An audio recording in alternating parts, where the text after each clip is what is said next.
এটা হচ্ছে আমাদের বাড়ির শক্তিশালী শাশুড়ি, আর এটা হচ্ছে শক্তি না থাকা বউ। আরে বউ ভালো করে টিপে দাও। আরে বউ ঘরে বাজার ফুরিয়ে গেছে, বাজার করতে যাও। কিসের বাজার? আরে মা আমি তো অনলাইনে অর্ডার করব এই ফোন দিয়ে। কি বললে? তাহলে আমি বাজারে যাই, দেখবো কার বাজার সবচেয়ে সুন্দর হয়। ভালো ভালো সবজিগুলো নিয়ে ফেলবো, আরে ভালো করে অর্ডার গুলো দিয়ে দেই। হ্যাঁ এসে পড়েছে ভাইয়া, ধন্যবাদ। ঠিক আছে। আরে মা দেখেন আপনার সবজি তো ভালো না, আরে চুপ করো তুমি।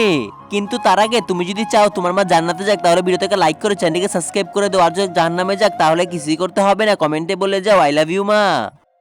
আরে বেশি কথা বলো, দাঁড়াও আমি দেখতেছি কারটা বেশি ভালো। আরে তুমি বলো এখান থেকে কার সবজিটা বেশি ভালো? এই বাড়ির বউয়ের সবজিটা বেশি ভালো হয়েছে। আরে কে এসে পড়েছে দেখি তো। এখনো খাবার কেন বানাওনি? আমি এখনই ভিডিও দেখে খাবার বানিয়ে ফেলবো। আরে তুমি সারাদিন মোবাইল দেখো, এটা তো চার্জ চলে যাবে। আরে মা কি বলতেছে? 2 দিন দেখলে তো চার্জ কোনোদিনও ফুরাবে না, কারণ এই ফোনটাতে আছে 7000 mAh এর ব্যাটারি। সারাদিন দেখতে পারবে। আজকে তো জিতে গিয়েছে আমাদের বউ। বন্ধুরা তোমরা সবাই লাইক সাবস্ক্রাইব করে দাও। ইয়ে।